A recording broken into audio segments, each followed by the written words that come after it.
Welcome to Strung Out, the podcast that looks at life through the lens of an artist. Your host is the artist, writer, and musician, Martin Lawrence McCormack. Now here's Marty. Hey everybody, welcome to Strung Out, and this is the second half of an interview with Leslie BEUKELMAN. And it's funny because I was thinking of Kelly Owens Hutton, yes, and her whole mom core thing, and she was like, playing these songs, and then all of a sudden she like dropped an F-bomb here and there. I'm like, she's a wild woman. She's a wild chick. I love, it's been so much fun to be just in her band and just hearing her do her thing, and she's a badass. And another person that I think would be cool to have on like a panel. I don't know who would attend this thing, but except for people that want to learn how to survive in this business and create your success. What a great example of somebody that took something and she's like, wow, my life has changed, and but I'm going to take the change and I'm going to actually turn it into an art form. Yeah, amazing. It's great. Leslie BEUKELMAN, folks, is also amazing in the sense that she is a singer-songwriter. She studied jazz and musical theater and was influenced by her musical parents. Grew up in Sandwich, Illinois. Currently has about 4 or 5 different projects going on, but also is able to forge some really nice songs. And I encourage you to listen to the first interview so you could hear 3 of them. We're about to hear another one. I'm going to throw you right into the drink with all right. And then we're going to talk about you, the creative artist that you are. What's the name of this song? This song I'm going to play is called Dear Alice, and I did record this on a jazz record I did called Golden Daffodil with some choice musicians, some of my Roosevelt University alums, fellow alums, and this one's called Dear Alice. I also played some trumpet pads on the end of this recording. I was like, I gotta put the trumpet on somewhere. So I'm just tooting my own horn. Oh my gosh, I'm sorry. Oh no, that was good. So this one's called Dear Alice.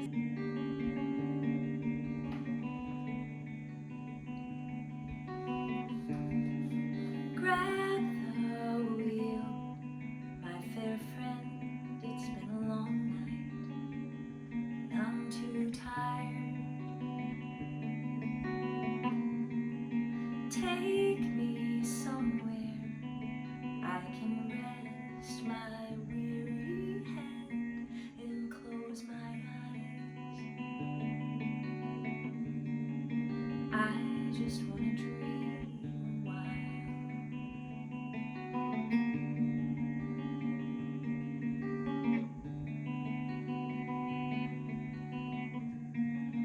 Your calm voice, so melodic, soothes me,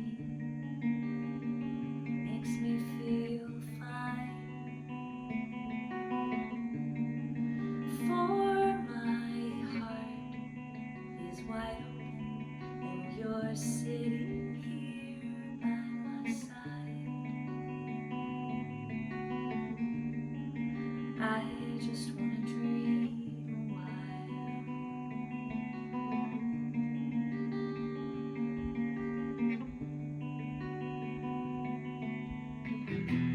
In another lifetime, I will call you mine. Gaze into your kind eyes,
Very cool. And on the last interview, I kind of, you know, talked about the, you know, dreamy. Yeah. There's this little bit of a ennui, you know, a little bit of a sadness to it, everything too, you know, with it. That one is, yeah. Yeah. It's, How does one go about crafting a song, in your opinion? how does one go about crafting a song? Well, like I said in the first half, I don't sit down daily with the intention of writing a song. I kind of just let it, the classic, like, it just came to me. But in a way, sometimes it does. Maybe I'm working on, you know, practicing some other music, and I'm like, oh, you know, something else pops into my head, and I'll start fiddling around, you know, on the piano, or if I'm working on guitar, or I write down a lot of lyrical things that come, you know, lyrical content, potential lyrical content that comes in. You know, you have notes everywhere. Do I ever access these notes?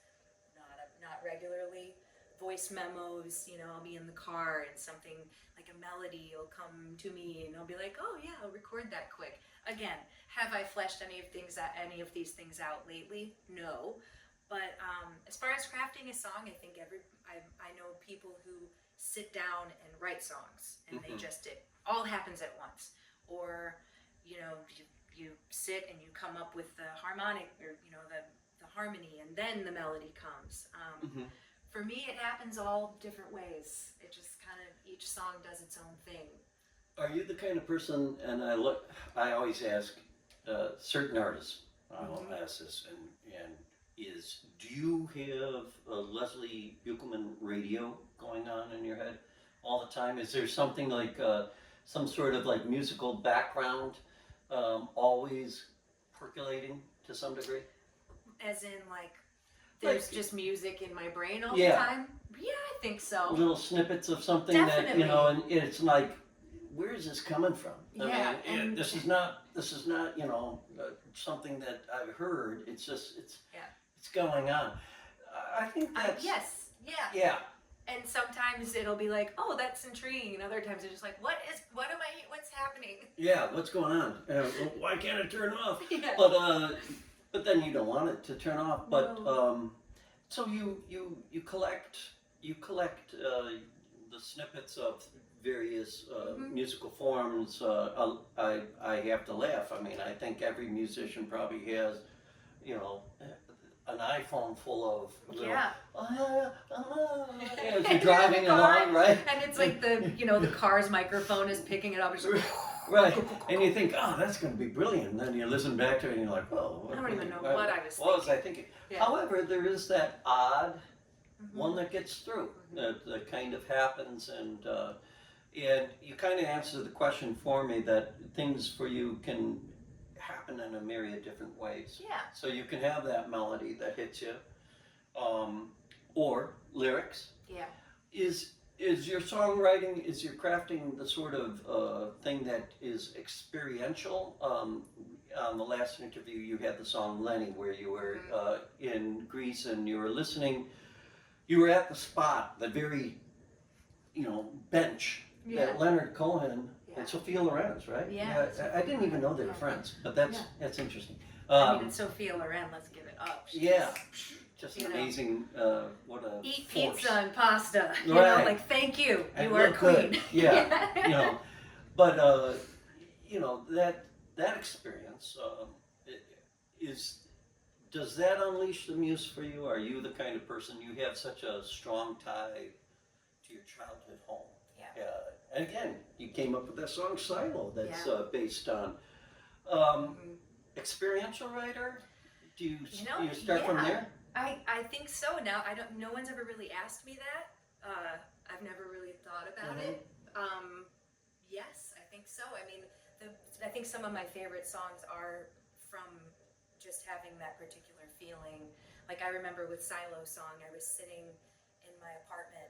I was in Logan at the time, and it was raining, and I was sitting there, and I just, there are times I wish I could go back to. It just kind of happened, and it was so I was experiencing the feeling, and then also there was when I was driving.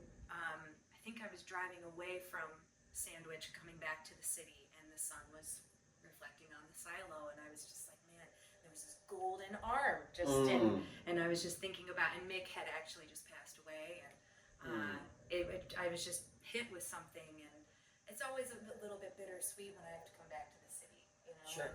because I love being out there, and it's so pleasant, and it's just so a different pace, and it's like everything's left behind, and I can zone out, but so that is, that's based off of all my feelings that I have toward being there, and then having this life here, and Lenny is, that's just like, this is what I was hearing, and so yes, the long answer to that question is yes. It's a good answer, because experiential writers, you have to parlay the experience that you have. For example, the passing of your friend Mick, and seeing the way that sunlight played upon that silo. There's so many different things that can come out of that you can present to a listener that they can take away for themselves.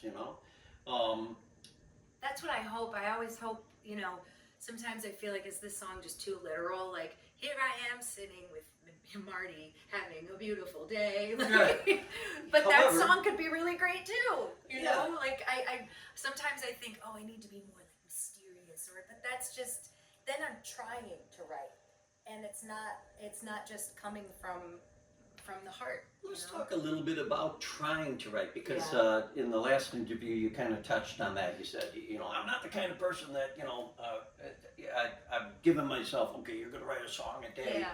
And you always hear about those artists. And I envy those artists sometimes, because I'm just like, man, I just don't have that discipline, and I think you can come up with some really great and honest and beautiful from the heart songs doing that. I mean, you probably unlock a lot of stuff. Well, I think there is some validity to the idea of giving yourself some sort of homework assignment. Right. We're our own boss, right? So it's like, if you don't, no one's making you do this. Well, and like again, Kelly Owens Hutton, when she was talking, Kelly was talking about a little bit about 2-minute songs.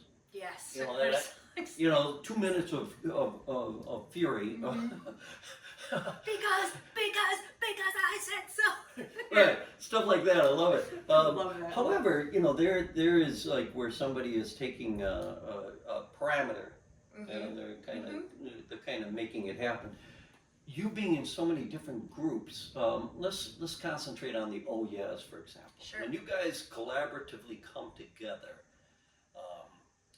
and do you guys will you say, hey, I got this song, you throw it on the table, and then do your partners go, okay, let me have a crack at it? I mean, how does it go about? Do you dissect it? Is it recreated into some sort of new life? Yeah, I mean, there is a song I will play today that is on the latest Oh Yeahs record, and my process, as I mentioned earlier, is I have the song, and then I will record it, and I record the parts, all the harmonies, because I just like to do that. I love just sitting in my office and just being like, there's the melodies down.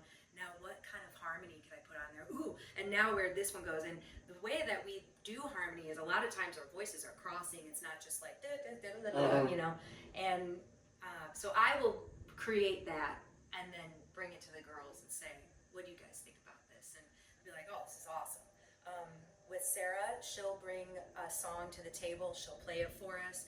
She'll be like, do you guys have some ideas? And sometimes forms will change. And even on my tunes too, we'll be like, let's extend this. I'll take a trumpet solo. Or like, maybe we could extend this ending so we can do this other like inversion of the vocals at the end. And we'll craft the song that way. Allison, same way. She'll bring a snippet of a tune in, in, and then we'll finish it together. I think it's great that you still play trumpet. I do. Well, that's Way that's to how I go. picked it up again, was because we started the Oh Yeahs, and we had this gig, and we're like, we only can play X amount of songs, and we were just background music, and we said, well, what can we do? I said, well, I could play a trumpet solo. It was like a joke, you know, we were just Right. laughing, and then I was like, oh, now I'm playing trumpet again, and it's a staple of the band. I used to play trumpet many moons ago. It's a great instrument to throw on a song. It's so I- fun. I mean, you know, know. it's hard, and I don't practice it very much, which you could probably hear. But for like a 2-minute trumpet solo, maybe even just a minute, I can hang. That's great. You know, I love it. I'm not doing lead trumpet or anything. It's just some tasty little thing, something small. So, you know. one of the things about being in a collaborative group like the Oh Yes, then, when you're bringing in a song, is that surrendering. Oh yeah, and I think that with that group, because we do find it as kind of a sanctuary for us. Like it's just I don't think there's ever been a time where I've been like, I hate that song.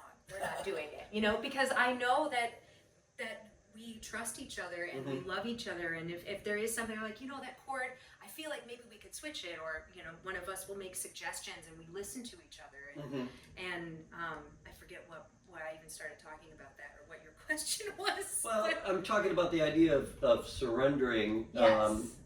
Because when you're in a group situation, wow, it's such it can be very contentious, but it could also be Right. fairly dynamic. It sounds like it's the latter for you. We're just happy to bring each other's songs to life, because it's because of the environment that we've created together, being good friends, you know, having years of friendship and behind us, and growing up together, you know, like it's musically and just as humans, it's a sisterhood. Yeah. You know? Yeah, and They are my sisters. I love them so much. we'll have to have the Oh Yes Yeah. on to have all three talk about their collaboration. In fact, I've never had anybody talk, as a group, so that would be very interesting. Question. Answer. You have. Hopefully. Yeah, you will. I think you kind of answered it, but do you keep a journal? I do. Okay. And I am not that great at filling it in every day. But I always feel better when I do journal. Do I take that? It's not like a songwriting journal. It's just kind of like, Dear Diary. Today I woke up feeling angry. Or, Right. you know, like it is just kind of let it out, let out my stress. What I did do recently was I went back on some of my journal entries, and I grew up with Jerry Springer, you know, Sure. and there was the Jerry Springer Final Thought. This was before it was all like DNA reveals, you know. He was have some more serious content on. Not that Who's the Father's not serious. It's very serious. Right. But it wasn't all about the bouncer coming in and breaking up the fight. I mean, he actually. He had a really, when it first started. He was a mayor, and Yeah. he was And there was always the Jerry Springer Final Thought, which I was always just like really into. Just like, oh yeah, thanks for the wrap up. I'm gonna take that with me today. Now that I've finished my entire bowl of ice cream after school, watching you, Jerry Springer, thank you. And on my journal entries, I kind of have like a final thought where I wrap it up, like set an intention, or just say, hey, you know, you're doing your best, like, you know, find the sunlight in the day, or something, you know, I don't know, or That's kind of cool. or forgive yourself, You're like giving be yourself a kind pep to talk. yourself. Yeah, be kind to Nice. yourself. You're doing the best you can, and this situation sucks, and you know you're gonna get through it. And so I went back, and I was like, all of those things, all of those kind of charges and friendly reminders to myself. It's like that. Now that we're talking about it, I was like, I could probably write some stuff from that. Well, you could certainly mine it. Yeah. And because I'm sure you're going to find stuff that, especially if, like you said, if you're coming down in your journal entries with some sort of moral or some sort of lesson. I have that to you wrap picked it up. You know, I'm like, I can't just. What a great idea. Getting off the phone with me is really hard, because I'm like, yeah, you too. Oh, yeah, I know. Okay, yeah, you too. Yes, goodbye. That sounds very Irish. I mean, You know, the Irish are that way, and then finally, like over in Ireland, it'll be like, okay, bye, bye, bye, bye, bye, bye. That's how they do it. And it's so great. But Really depends on how much coffee I've had, Right. which this is cup too. So you're doing great. okay, good. I want you to think of the next song. You mentioned maybe one that you do with the Oh Yes, I'll but probably close with that one. okay, cool. 'Cause, yeah. Give us one before we take a break. Just whatever whatever you want to do, but and for the sake of the listener and the viewer, set it up for us as far as how you crafted this. Okay, yeah, this is a good one. This Okay, is a good cool. one for that. So during the pandemic, when that began, Jim had moved out of the city to go live at his family home up in the northwest suburbs, and I was like, well, what the heck am I doing here? You know, all the gigs were gone. You know, I'm sure it was a Sure. very bizarro Weird time. I ended up moving home to Sandwich and lived in my parents' basement. And as a young woman in my late 30s, after living in an apartment by myself for the first time for 5 years, no roommates, and then I have to go home and live there and also have roommates who are my parents, it was actually really amazing. Yeah. Because I got to know them. We got to know each other. They got to know me, the child who they raised and Yeah. sent off into the world, and Kinda- we really had a beautiful time. But they are still my parents, and they were still very annoying at times. They could push the right button. Yeah, and It's amazing, huh? not always get along. And so one day I was just like, I am so through with this. And I went downstairs where I had kind of set up a studio. I was doing a lot of voiceover at that time too, which was a gift. It was amazing. And I wrote this song, and I was just, I love this song because it's just, I called it Child's Lament first, and then I think it's now called like One Thing.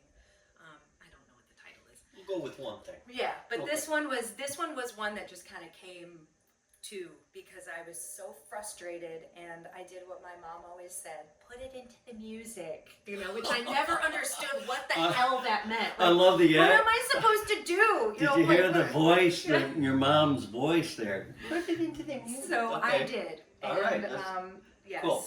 So this is just a little jam. It's kind of simple, and that's kind of one of the things I love about it. So.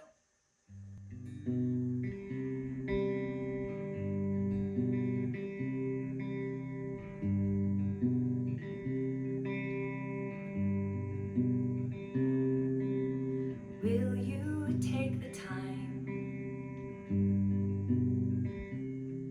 to breathe and then decide the words to say?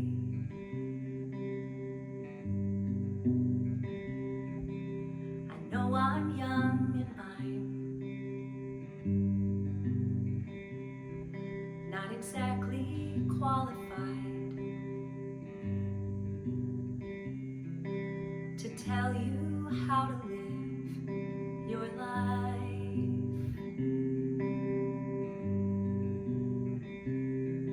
But one thing I can tell you is you taught me to be kind. One thing that I noticed is that kindness doesn't seem to be on your mind. Don't know what that chord is there.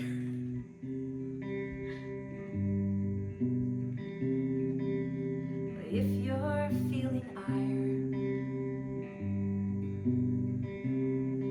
come sit around the fire. Let's talk it out. And I know times are tough, and change is all around. But I'll still choose to love you every day.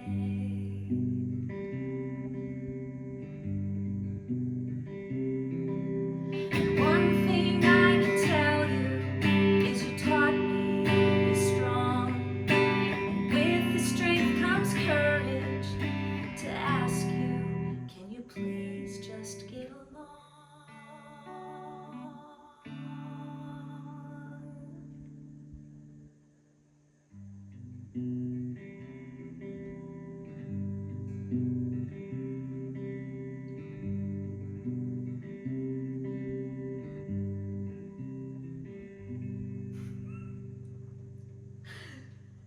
That was my song for my parents. Mom. Congratulations, you're the first person I've ever heard use the word ire in a song. And rhyme it with fire. With I mean, fire, epic, dude. it was great. I was like, did she just use the word ire? Oh, that's awesome. I'm a crossworder. Like, Are I you? love crosswords, and so See? I try to keep my vocabulary up. See how the little gems are now spilling out of Leslie Beukelman's mouth. I'm like an Are you a 85-year-old Wordle person? woman. No, I Or don't no? do. Okay. I do paper crosswords. Paper? Like, Okay. I refuse. We already get enough screen time as it is. Give me. I am probably the one who buys the most New York Times crossword books off How cool is the that? internet. Yeah, I'm like, no, honey, I'm getting 7 new crossword books. He's like, okay. All right, you aspiring songwriters, there you go. It Start is. working the New York Times crosswords. I'm getting through. I got through all of Monday. Now I'm on Tuesday books. That's so awesome. This is my lifelong journey here. And we're gonna take a little break, and we're gonna come back with some more hidden gems with Leslie Beukelman. You are strung out.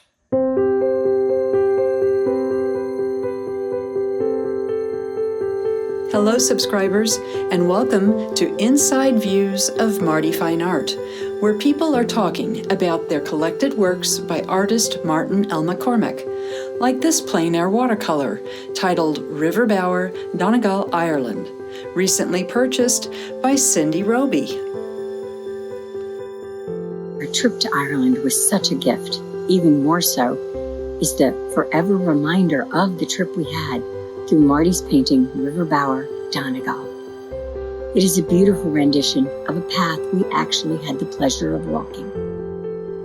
Marty masterfully captured the light through the trees, the gentle breeze, and the brilliance of the fall-colored leaves. It truly embodies the peace and tranquility of Ireland. We will remember it always, along with the friendships made and the memories that this unforgettable painting inspires. Thank you for supporting Marty Fine Art, Cindy. Additional originals and prints and merchandise of all of Marty's art can be purchased at martinmccormack.com.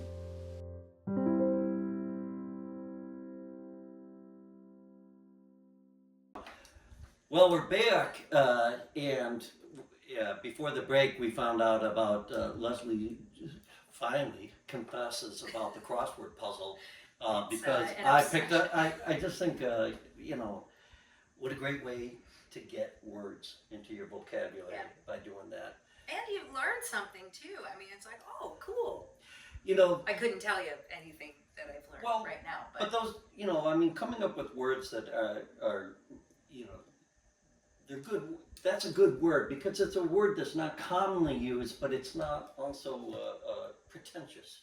I mean, the word itself is just like, ooh, it's kind of like, is it an onomatopoeia where it's like pow and the other day I was with my daughter Anya, and there's this hot dog stand up near Evanston, and they have this huge LED light open, and I said to Anya, isn't that such a funny word?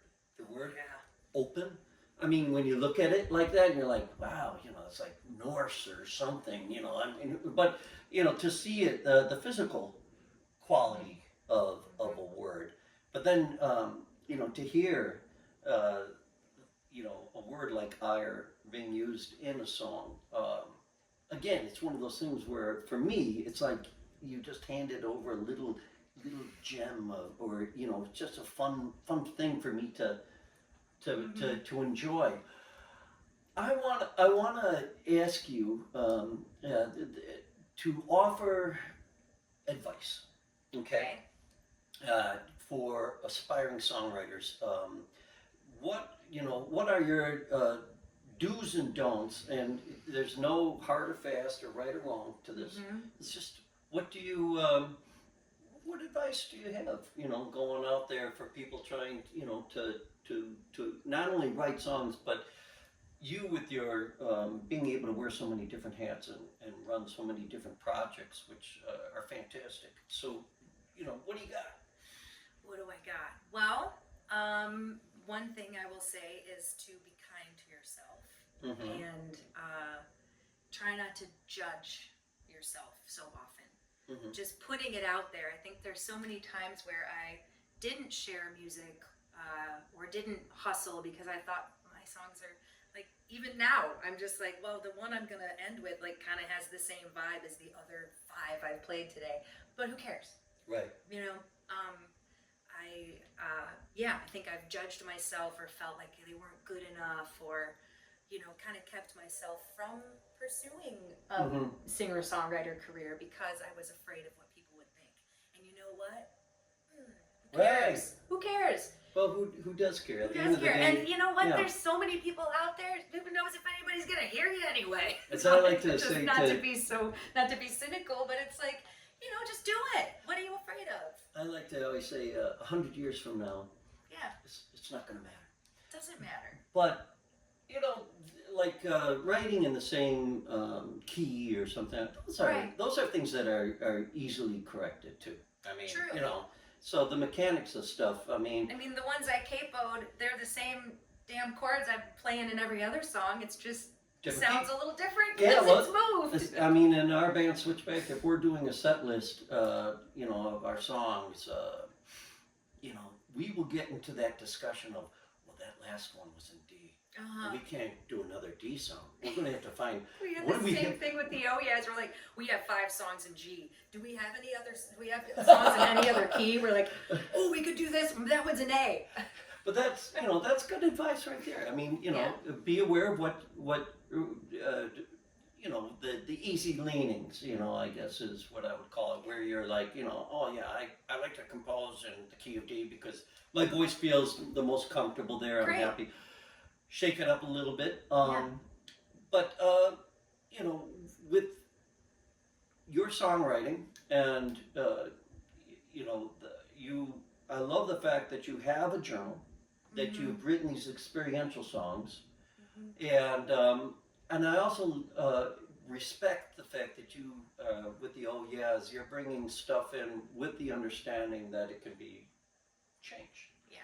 So, park your ego at the door Yeah. somewhere? I think that's something that, you know, learning to manage your ego. Mm-hmm. And there's going to be a time where maybe you get slapped in the face with the fact that you are being an egomaniac. And it's funny because being an egomaniac isn't like, I'm the best. It's also like, well, I'm not good enough for that. Or like, I don't want, you know, it's not ready. It's like, Right. drop your ego and just be vulnerable and do the thing. You know, I never really And I thought. should take my own advice. Well, I mean, it's good advice, and I hope everybody's listening and making notes, because I never thought of it that way. You know, that little voice really is your own sense of pride, It is. right? And also, you know, every time you're out hearing music, even if you don't like what you're hearing, there's something to take away from it. You know, oh, well, the way that they set up that song was interesting. When I set up my song on the microphone, I'm going to try to phrase it differently. Or, you know, well, that was a cool outro, you know, or, you know, instead of, I hear, I don't know, this is kind of maybe off topic, but just instead of criticizing other people, like hearing what they're doing, maybe it's not your cup of tea, but finding what you can take from it and what does resonate with you. And I don't know, I'm a half glass half full person. I try to be that way because there's so much negativity around. Like, I don't want to add to that.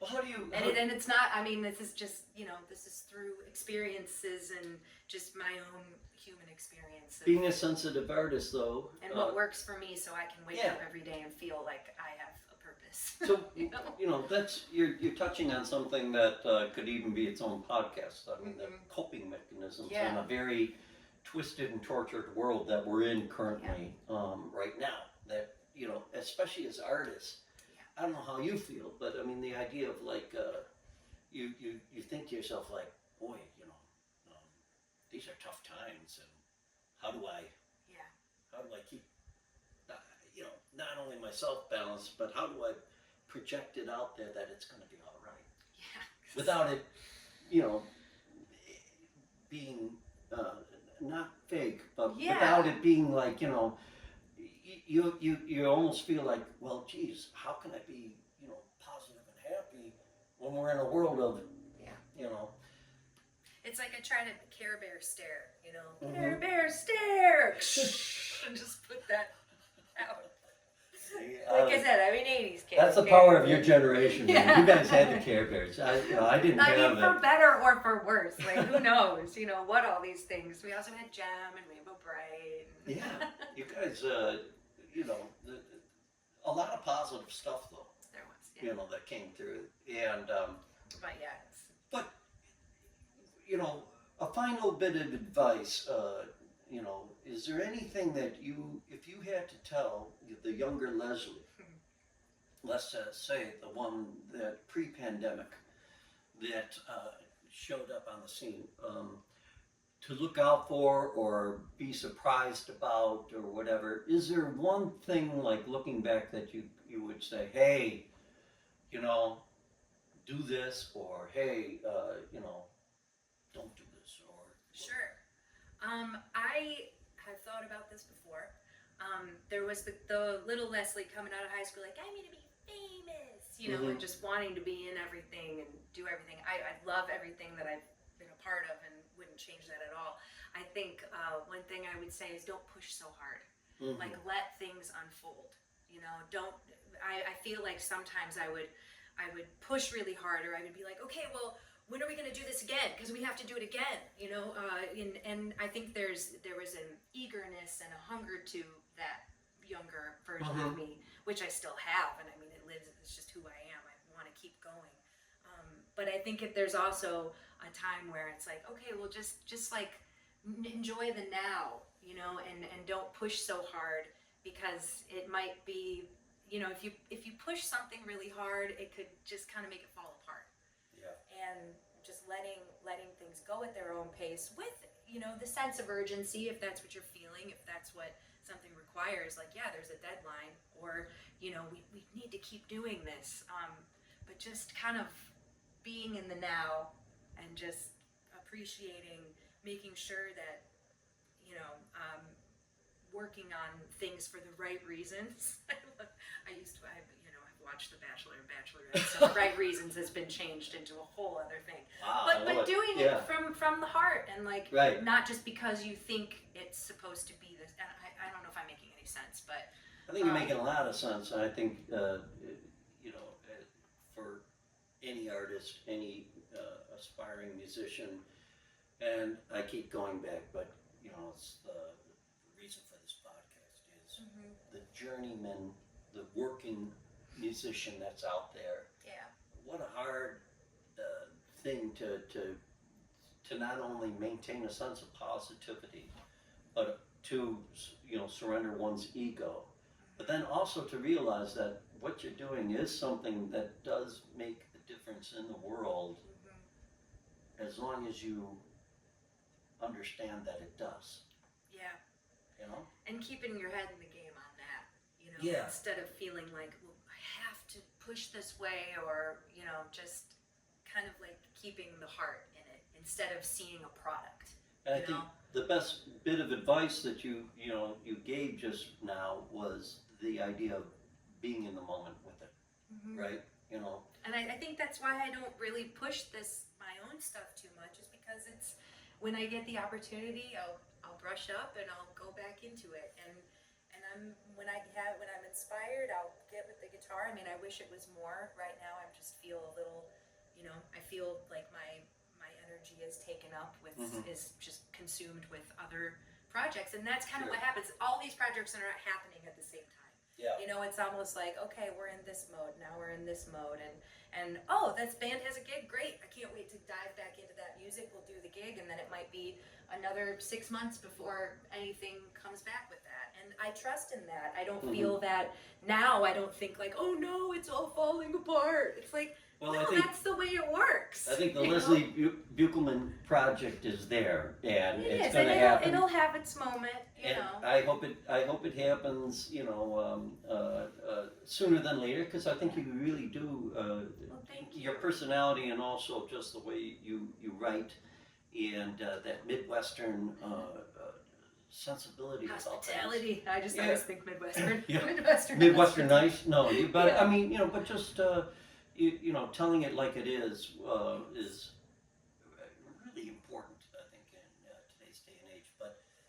I want to thank you, and I hope you can.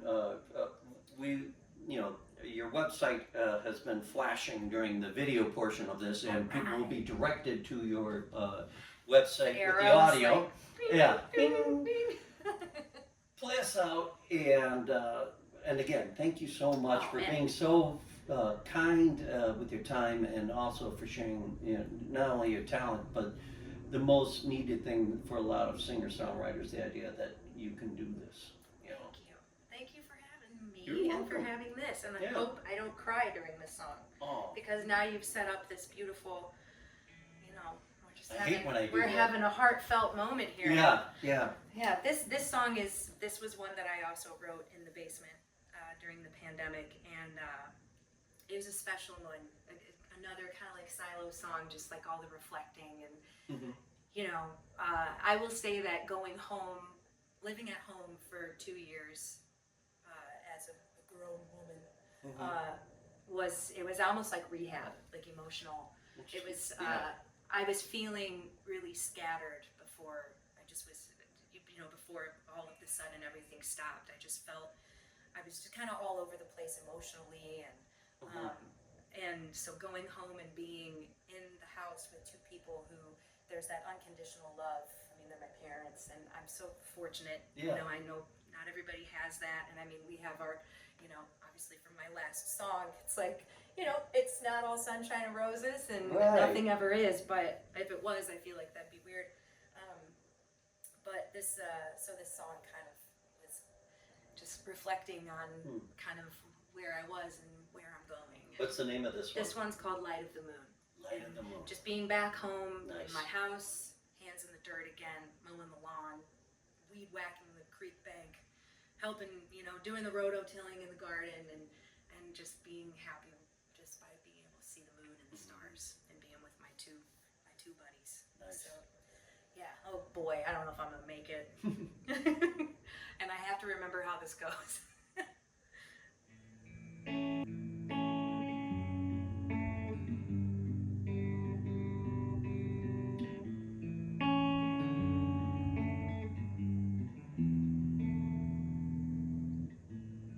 Headed in the wrong direction, aimless living day to day, not paying close attention, actions driving folks away, and oh, isn't it strange to be back in this place with you.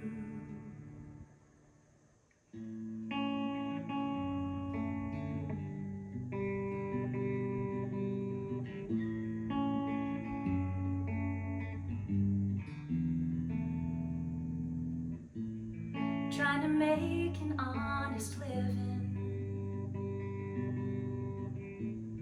meeting friends along the way. Somewhere I lost my inner vision, silenced what I came to say. Oh, and living without choices can be a bitter pill to take. I guess that's part of growing older. Your happiness is yours to make,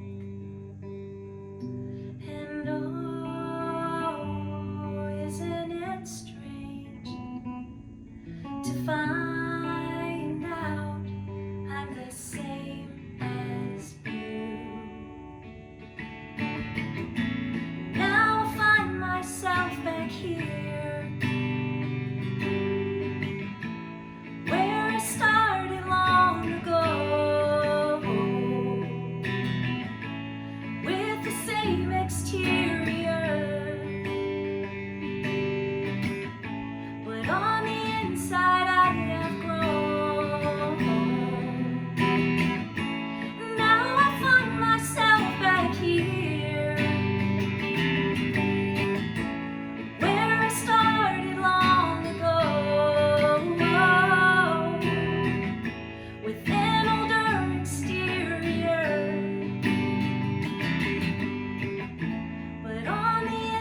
And oh, isn't it strange how lovely it is here with you?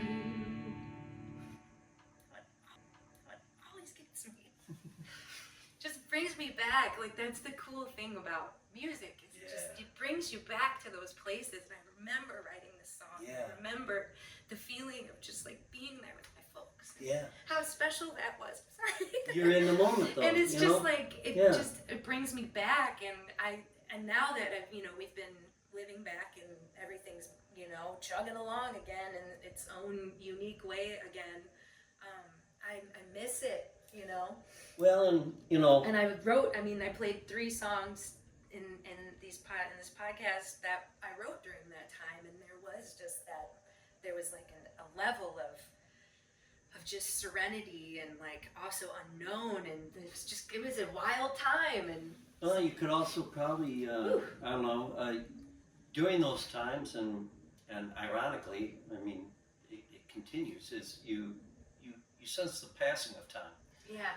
And I think with the pandemic, I think one felt that so much more keenly because Yeah. one didn't have the distractions, and you realize, man, it's I am with my parents. I am living this this very rare, unbelievable gift, really, of time that was given by the pandemic. And it's something I would never have chosen to do unless it was, necessary. Like, oh, I can't live here anymore. I need a break, or, something happened. I'm again so lucky that I was only an hour and change from Chicago. So when things did open up, I did commute for a little while before when I got our apartment. But yeah, it's just, I don't know, and I think at that time this time in my life, that is kind of a new chapter of my parents getting older, and some things have happened over the last year that it's like very clear that some changes are, happening. And we're it's a again hard... so fortunate that it hasn't been such a crazy situation. Yeah. But yeah, it's just, there's a lot. So that this song kind of, as I continue to play it, it's like, there's that. Have you played it for your folks?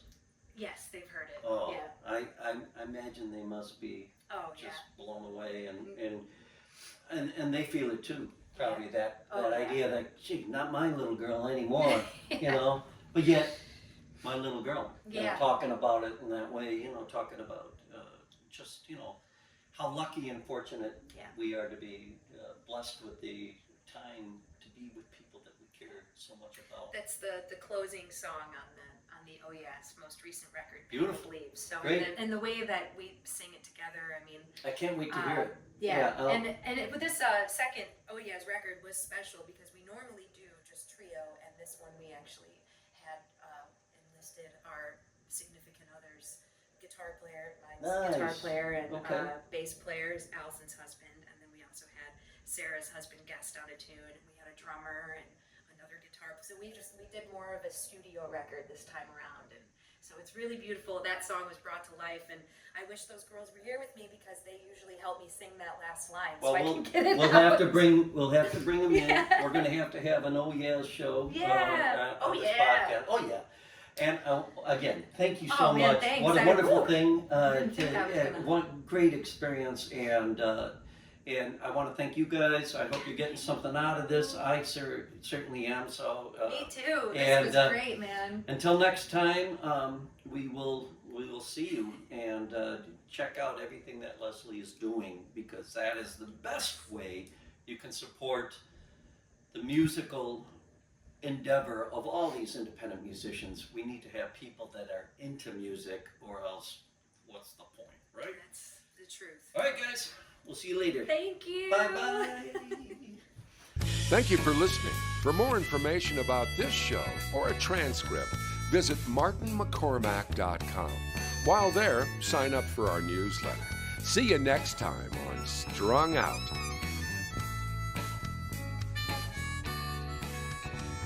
It's also wrong, Spain we